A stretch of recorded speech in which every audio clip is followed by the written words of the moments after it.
So this is a completely Lúcia construction.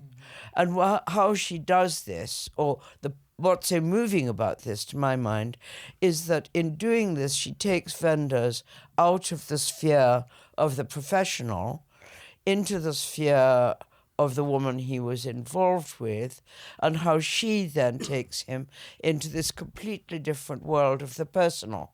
So you move from the professional to the personal in those first two chapters, and as he moves into the personal, he's then liberated into finding this new kind of filmmaking.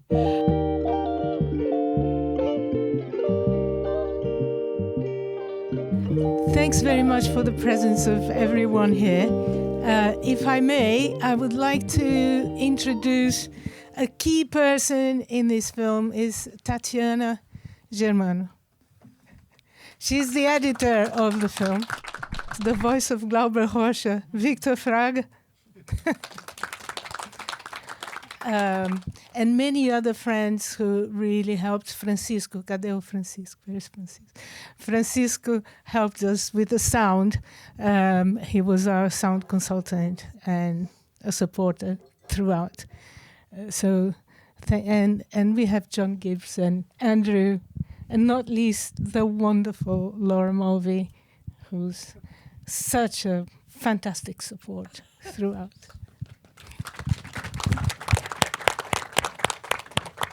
It's just an absolute pleasure and honor to be here with two absolute living legends of cinema. Thank you so much for having me. And to kick things off, Lúcia, Laura articulates beautifully in the film how it's the kind of specificity of your intervention that draws together this kind of constellation of films and ideas that is edited so beautifully by Tatiana. And I'm wondering if you could just speak a little bit about the decision to, you've written about a lot of these themes in your wonderful theory. And I just wonder if you could speak a little bit about the decision to make a film. Why make this particular film about this kind of constellation of ideas? What is it about the film format that could communicate something specific? And Laura, I wanted to ask you about a kind of another crisis or death in cinema that I think is very related to this film and is also related to something you've written about so beautifully, which is the digital and its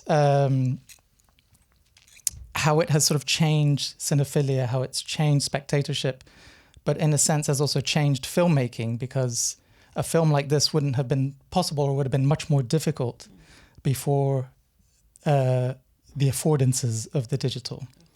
So I'm thinking, of course, of pensive spectatorship and that kind of thing.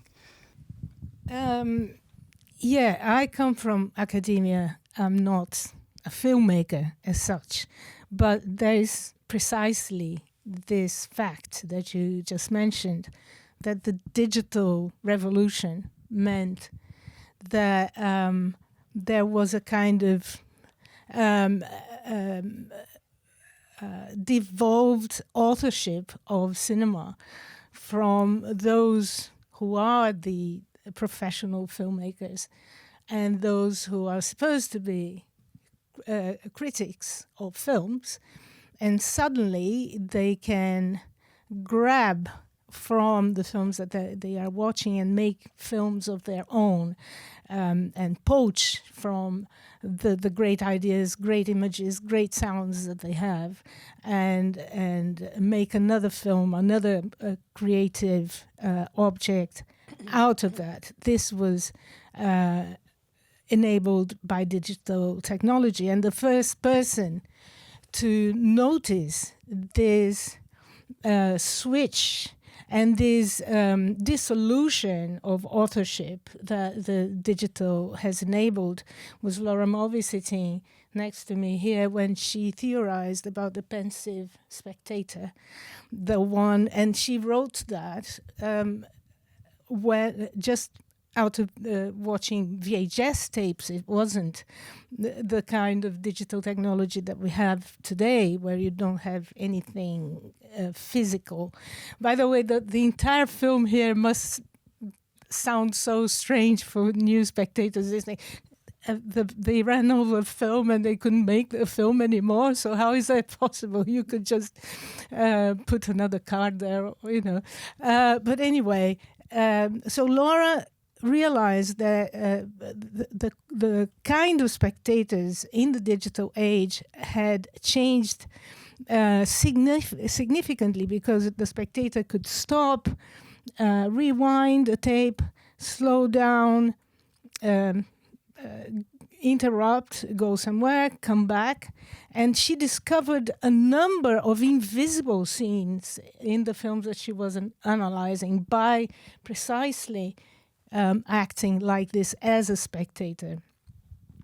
So the spectator becomes a thief, like Wim Wenders was on the film of Raul Ruiz, stealing his own situation, not just the film that he was making, but also the situation in which he was, to make his own film.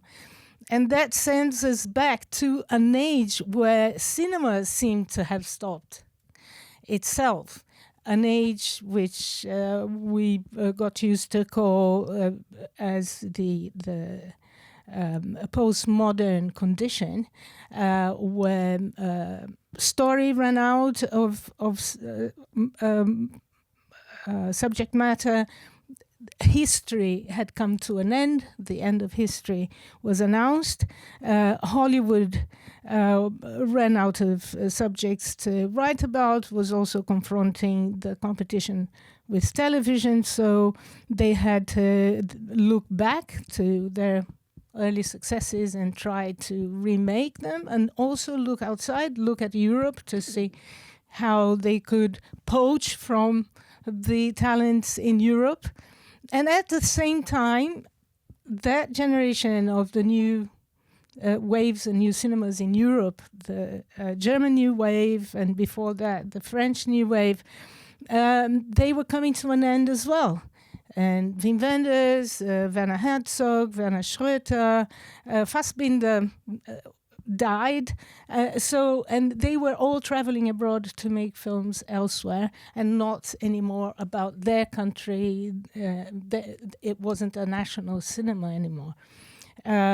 So they were also looking back at those idols, the great classic American filmmakers that were so inspirational for them. So, and that's how, like a minor player in that kind of network, the academic critic comes in and say, let me, play a little role here too. And the world is changing, and people communicate much more through cinema, and our students make films better than mine, certainly. And I have some here who are great filmmakers, and I hope I can learn from them. Up to you, Laura.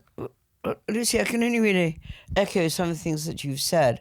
I think the most important point is that the way that the new technology has allowed the critic historian to think in film as well as on the page, and what kinds of different qualities of imagination that draws on.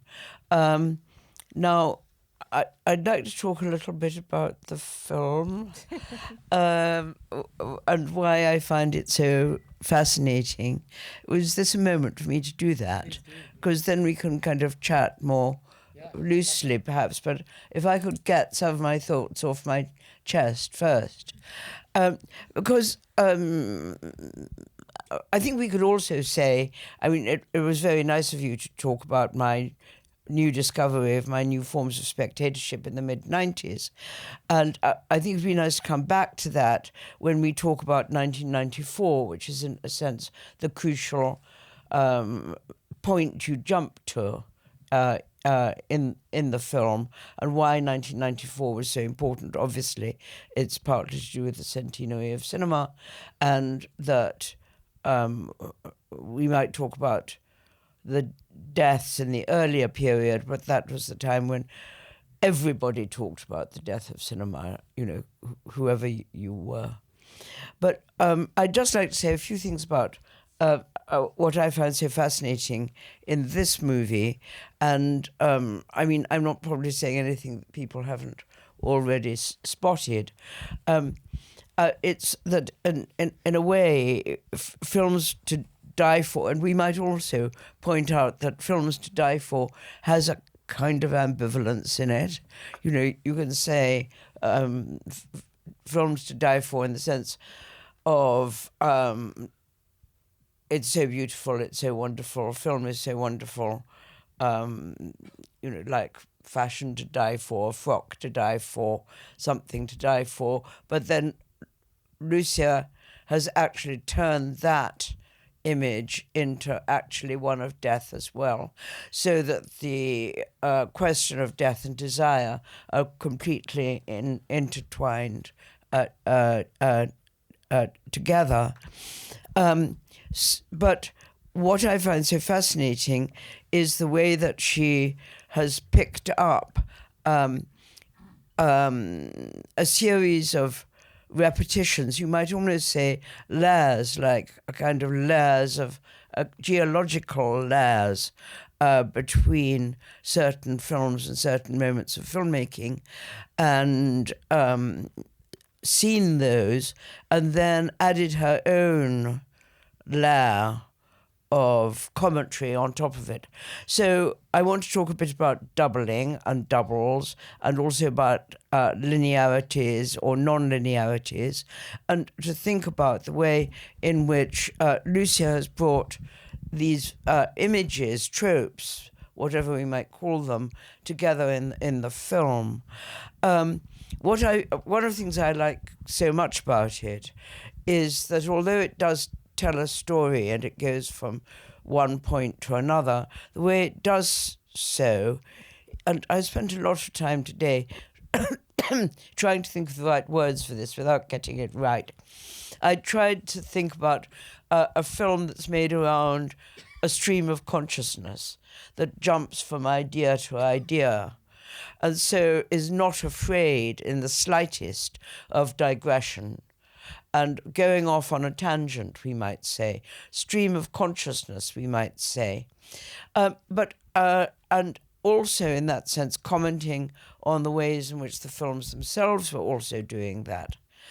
But in terms of doubling, there's the doubling in the history. The way in which there are two versions of Hamlet. And then Wenders goes to Portugal, and that's the territory taken up, reconfigured in the state of things. Then the way in which Wenders doubles, he casts Patrick Beauchot as Raoul Ruiz. He casts Sam Fuller as Joseph Brocker. Baroque. Baroque, that's it. He kind of... anyway, it goes on. So that the doubling of the films is then repeated in the doubling of the characters. But I just want to go back to Lúcia, and then I'll stop for a bit. But I love the way in which what you might call her meanderings through this material also has a very, very careful structure, so that the meanderings might be kind of meandering rather like a river, but at the same time they have pivot points. And one of my favorites is between the chapter Wim Wenders and the American Adventure, which is about film. It's about the industry. It's about his attempts to make films with Coppola in Hollywood. Oh, yes, you might say that Coppola, what's the name of the actor who plays Gordon? Alan, anyway, yeah. is he a caricature of Coppola? Yes, Yeah. absolutely. But I was just going to say, sorry, now I'm meandering. I was just wanting to say that one of my favourite points, and it's an example, I think, that one could find others in the film, is when Lucia brings this round to when Wenders is about to leave Hollywood, and you see the billboard of the Searchers, and you see the cut to the director, Friedrich, giving the Book of the Searchers to Isabel Weingarten. And then you move into the new phase as Isabel picks up the book in Four Nights of a Dreamer. So this is a completely Lucia construction. And how she does this, or what's so moving about this, to my mind, is that in doing this, she takes Wenders out of the sphere of the professional into the sphere of the woman he was involved with, and how she then takes him into this completely different world of the personal. So you move from the professional to the personal in those first two chapters, and as he moves into the personal, he's then liberated into finding this new kind of filmmaking, and also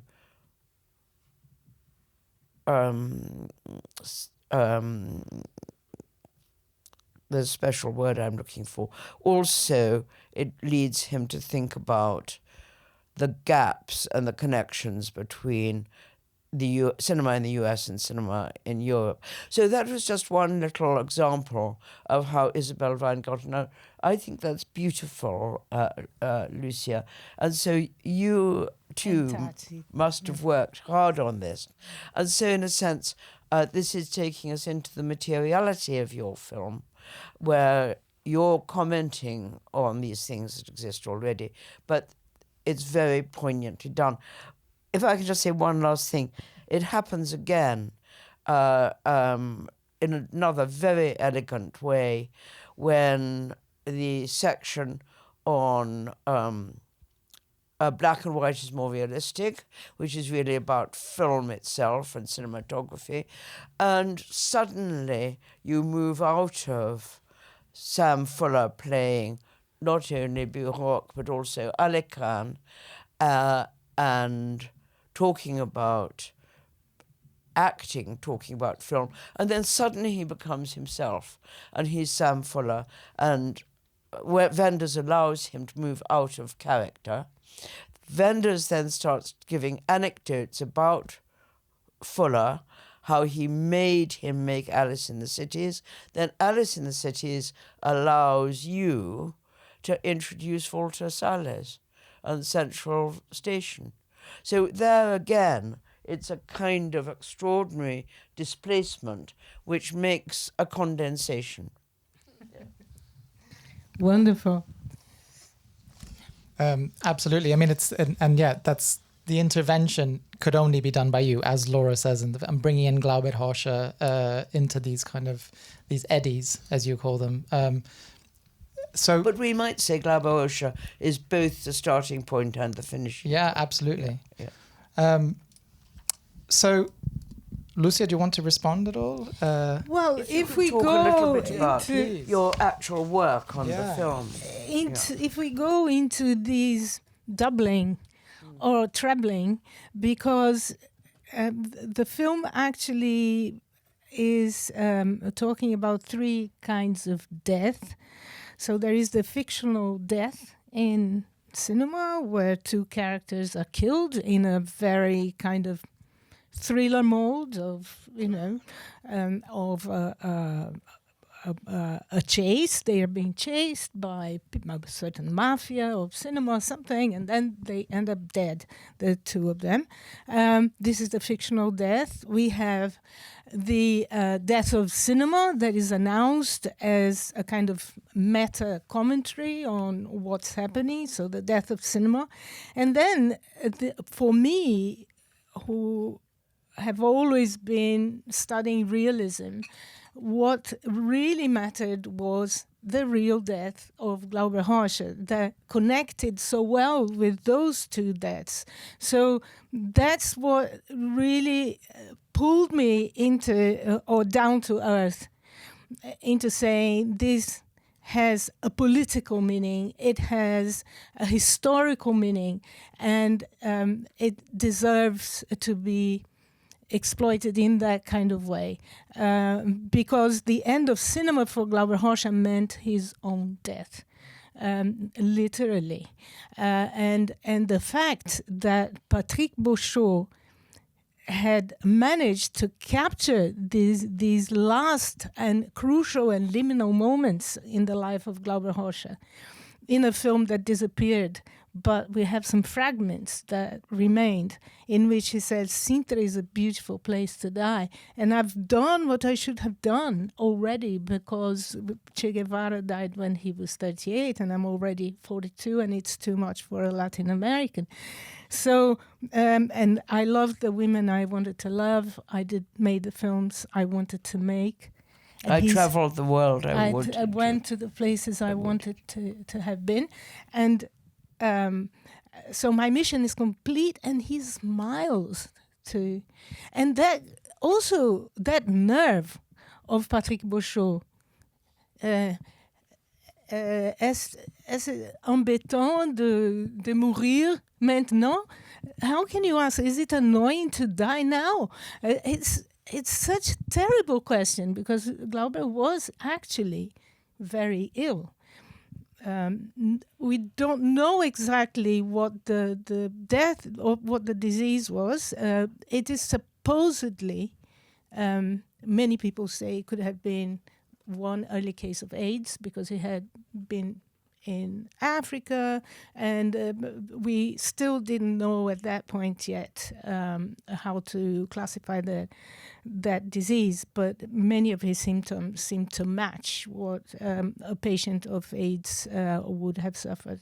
So he just smiles and says, Sintra is a beautiful place to die. And this brings us back to Portugal and the work of Laura Mulvey, and the fact that Patrick Beauchot was somebody so important for her and Peter Wallen and that small gang of film lovers who were just film fans, not the cinephiles yet, they were going to become. And so he gave that gift to this British generation of the love of cinema. But I just wanted to, a moment, if that's okay, Andrew, to pick up your point about Glauber Harscher and say something which I think is really important, perhaps a political aspect of the film, which you don't hammer, but I think is actually implicitly there.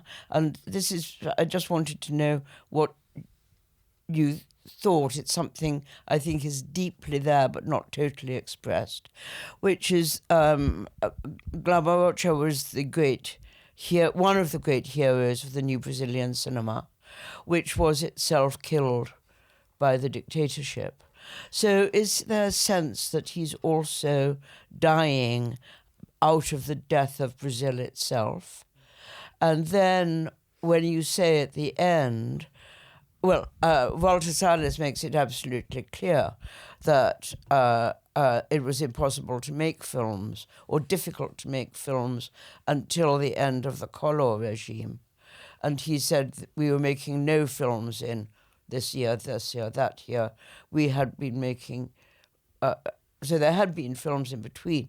But then you say, Glauber Harscher came back to life with the revival of Brazilian cinema in the mid-90s. Salles, who was inspired by Wenders, but is there a history relevance there, a politics there, a relationship between Glauber's death and Sales's birth, as it were? Yeah, so we need to situate that in the right historical moment because Glauber was made The Age of the Earth, which he spent everything he had. He sold his mother's house to fund the film. So he was in a totally desperate situation, totally penniless, and including his family. His mother had to move to... So, and just to make it clear, in Brazil still at that time? He made the film there and then took the film to Venice. And it was a disaster because they were expecting a political film from Glauber Horscher along the lines of what he had made in the 60s and 70s, and there was nothing of that. It was something religious. There are several figures of Christ, and they are. The film is totally non-linear, and Glauber left the instruction that people could screen the roles in any order, the reels in any order that they wanted. So it was a film very hard to understand. Yeah. It's a very loud film, so it's a film that is very aggressive and difficult to watch. And that was in the 80s, when what was going on in Brazil at that time was the waning of the dictatorship. And Glauber had a very good transit with some figures of the dictatorship, which was an aspect that the Europeans were not happy with, especially the left-leaning and communist artists in Italy itself, where they were very attached to the Communist Party and the communist principles that the Father ARPA and all that generation that was so inspired by socialism and so on. So they were very disappointed in Glauber Horscher, the way that he was trying to make friends with the people from the entourage of the militaries and so on. So that it was a very complicated phase of his life. But he says in that letter that he writes to Celso Amorim a phrase that I find just wonderful. He says, because a country without cinema is a dead country. It's a dead people. And so here he puts cinema as the pulsating heart of a country. And I find that so beautiful that he would have put it in that kind of way. The crisis that Walter Salles is talking about is completely different because it's 10 years or more than 10 years later. That's and it was when Collor was elected and he closed the governmental film production company called Embrafilme, and during 3 years people could not make films. But he was ousted very quickly, which was great. So I'm also struck by the very short but meaningful allusion to crystal gazing, and how that film is also about a kind of death of a different kind of, or maybe suicide of a different kind of cinema, a very kind of theatrical suicide, and it told in a very kind of droll manner. And I wonder if you can connect some of these deaths between European cinema and Hollywood cinema and the avant-garde theoretical kind of cinema that sort of collapses with Thatcher. But maybe also to think about how from these deaths there's always a kind of a renewal, or there's a renewal or something that sort of rises from its ashes. If that's not too optimistic. I mean, I was really interested by Lucia's iteration of the various different ways in which one can think about death metaphorically and actually, and obviously the actuality, and then of Glauber Rocha, as you just said, the dramatization, and sorry, I just had to look at my notes for a moment. Why can't I remember what I was going to say? Oh, yes. And that is also the kind of almost more metaphorical way in which one can use the dead as the dead end, as something coming metaphorically, as it were, to the dead end. So you go from the actual to the dramatic to the metaphor, and then also to the much more general place of death as a kind of narrative trope. So the way in which a story comes to an end, you could almost say that's the death of the story. And as the as narratologists have pointed out, very often the death of the hero comes at the end of the death of the film, which of course happens very dramatically in the state of things. So you can say the human death and the death of the story are kind of amalgamated into one. And then when we were making Crystal Gazing, there was the side of it of that we were thinking about the a death perhaps, but a kind of end of the line, the end of the kind of avant-garde utopia that we'd been part of in London in the 1970s, which was a 16 millimeter utopia and took in political filmmaking of all kinds. And Lúcia very sweetly quotes from Riddles of the Sphinx, which was our more experimental film. I think Crystal Gazing is just as radical myself. But there's a sense that the new Conservative government elected in 1979 did intend to make a cultural, political, economic break. It wasn't an accident. It was an intention.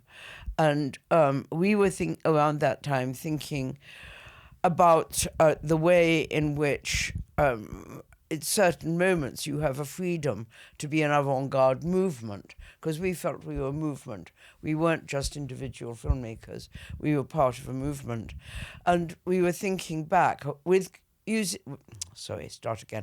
Crystal Gazing is a very loose adaptation of a novel by Eric Kästner called Fabian that was written in Berlin, literally again on that kind of cusp between the end of the freedom of Weimar in the 1920s and the realization of what was to come. So we were thinking across those decades. So there was that previous death was in our minds as well. And then again at the end of Crystal Gazing, we see Julian's suicide, but then we see Neil's death at the accidental death at the end, which is almost identical to the original novel. So it's rather different. This experience is rather different. And of course, cultural inventiveness went on very rapidly. I mean, the 1980s might be thought of as the era of Thatcher, but it was also an era of a very different kind of underground, a kind of more gay, more fun underground with amazing television and so on. But it was very different from our rather austere 16 millimeter avant-garde of the 1970s. As represented by Laura Logic as well, who's so brilliant in the film. Yeah. Shall we turn things over to the audience? So I think we have a roving microphone, do we? Great, yeah. Are there any questions? Don't be shy. There can be comments. If they're not, we can easily go on. Exactly. Oh, go on. Great. Thanks very much for that. I just have a very specific question, Lúcia, about Hammett. What did Wim Wenders actually think of the released version? And does the first version exist anywhere? Yeah, I asked him. He said that it was destroyed, that it doesn't exist. So he says that 10% of what he shot was reutilized in the second version. He is very reticent about the final Hammett as we know it now.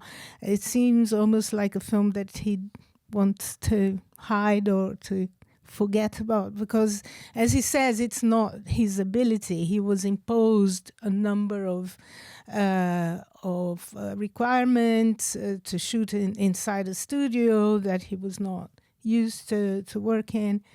So I don't think it's a success story. But what was a big success was the films that Hammett inspired him to do after, in between.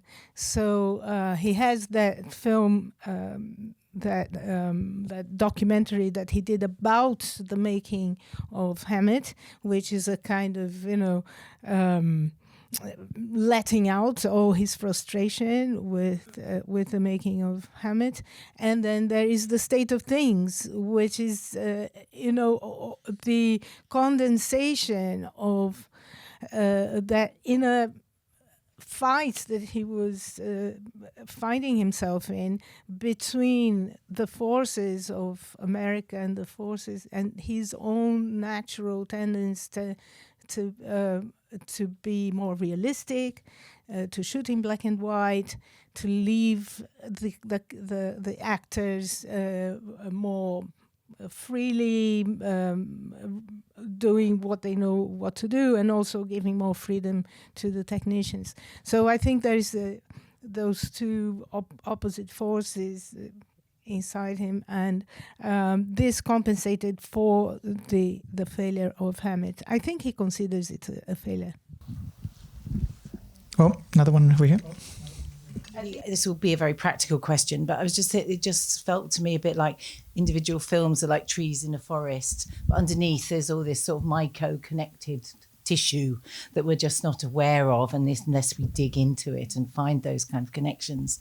So I really wanted to ask you how you did that, whether it's based on research that you've already done for in your amazing body of work, whether this was new research, whether it was a combination of the two, and how much did you know when you started, and how much did you discover as part of that kind of route? Thanks very much for the question. I hope I can summarize it because actually I wrote a chapter about the state of things in my latest single-authored book called Realist Cinema as World Cinema. It starts with a chapter on the state of things, which is called The Death of a Cinema, One Cinema. And that chapter goes back a very, very long way because my master's degree was about Werner Herzog, and at that point I studied a lot of the new German cinema and Wim Wenders, and then I translated a book by Peter Buchka, which was written in German and about Wim Wenders, called Augen kann man nicht kaufen, you cannot buy eyes. And so I translated it into Portuguese, and in the process I learned a lot about the whole work of Wim Wenders. And there is also the fact that during the 80s in Brazil, it was still the end of the dictatorship. The 70s was very bad. The 80s was a little bit easier, but still there was a lot of censorship in the kind of films that you could watch. And the cinemas were very decaying, showing only porn films that were allowed by the government, or propaganda historical films that were not interesting at all. And the political films were very often suppressed, censored. And there was the Goethe Institute making a beautiful work in the country because they were a diplomatic service and they could show any films. There was no their films did not go through the censorship. And they showed films in 16 millimeters that were distributed by Internationes. And obviously, I was devouring all these German films that they were showing then. And I remember watching Berlin Alexanderplatz by Fassbinder in 2 days in a row. Like, so you go in the morning, leave in the night. So I was really being brainwashed by those Germans and the Goethe Institute. So I also translated the book by Lotte Eisner called the L'écran démoniaque. I translated from French the A Tela Demoníaca into Portuguese. And I learned a lot about expressionism and all that, so the whole history of German cinema. So I've been living with this kind of, baggage for many, many years. That happened in the 80s. And I learned German to be able to understand more of those films. I translated a book by Werner Herzog called Vom Gehen im Eis, Walking in Ice, about Lotte Eisner. So those connections started very early on. And Paris, Texas is dedicated to Lotte Eisner. So there is this whole historical connection. And I don't know how you guys who write about cinema are, but I seem to be always writing about the same thing and talking about the same thing, but those things also have enormous connections and webs of references. And there is also the point that for me, world cinema is not one cinema against the other, it's not Hollywood against the rest of the world, but it's interconnections. It's one thing feeding on another, and I think this film illustrates this point very much. We could, if I could just come in there, we could actually just use as an example Murnau, and Friedrich is called Monroe, but it's Murnau, and of course Murnau went to Hollywood. So indeed, and so did Fritz Lang. So that all those references that underline almost invisibly the international nature of cinema. Yeah, absolutely. Any more? Daria? In the back? Thank you so much, Lucia. And I was Lucia's student at the University of Reading, and it's fascinating to see how research comes into film and is becoming like a present to wider public.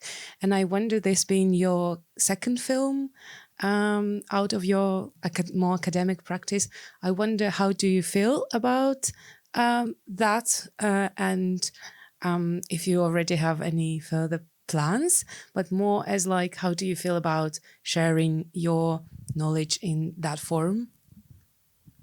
I feel like a fraud, because I'm not really a filmmaker, and but it's fascinating for me. So I'm learning, and I learn with students like you who are born filmmakers. I come from a completely different background, but it is this miracle of the digital world that allows us to think in that kind of way and hide a lot of the theory and rely much more on the imagery and the sound. And then work with a person like Tatiana, who we have a kind of symbiosis, and we think together very much. So many of the solutions you saw here is obviously Tatiana's contribution, and she has this eye for the rhyme, the rhyme of images that match one another and how you connect them. And a film has a rhythm; it has to have a pace and a way. And there is a phrase in the film. a film is not like a prefab house. It has a life of its own. And I love that passage because it's absolutely true. A film, once it starts, it has a life of its own, and it creates its own rhythm, and you can feel the pulse, like you feel the pulse of a person, that it's beating and it's going on, you know. So, but I'm constantly learning. Yixiang wants very much that I continue the film by interviewing Wim Wenders and his ex-girlfriends, wives, and actresses, because they are all parts of his films. He promised to do that. Let's see if he... Because I was just going to add to that you obviously had a very good rapport with Wenders, because he is the spine who carries the film, and you could say he hands it over to Sales, but in a way, Sales is very conscious of picking up, I think, from Wenders. Yeah, do you think? Walter Sales was super generous, because when we did the interview and Andrew did the camera for Walter Sales. When we were, I told Walter Sales that my interview would be very much about his relationship with Wenders, and many filmmakers would say no. There was one filmmaker I wanted to interview who was a female filmmaker. Suddenly she discovered that the film was not about her, and she said, I'm not going to participate. So people are full of, it should be just about me. What is it about? And Walter Sales, who is that Oscar-winning, famous filmmaker, he said, no, I love him. He also did that with Judge Kerr. He loves to talk about other people's films that he loves. And then, of course, did he do something about The Passenger? Yeah. What did he do at Reading? There was something to do with The Passenger, I don't remember. Passenger for him is the film that led him to want to make films. So that's why it's so important, and he loves to talk about it. And the connection with you at Reading, Peter was really... was to conduct that kind of conversation. Yeah. They are telling us that the time is over. Unfortunately, time is over. I do want to pick up on something. Lucia, you've made 2 films. By definition, you are a filmmaker, and so you're going to have to start getting used to that. So thank you very much. Thank you, Laura and Lucia. And if anyone wants to take a picture together, you can come to the stage. Let's do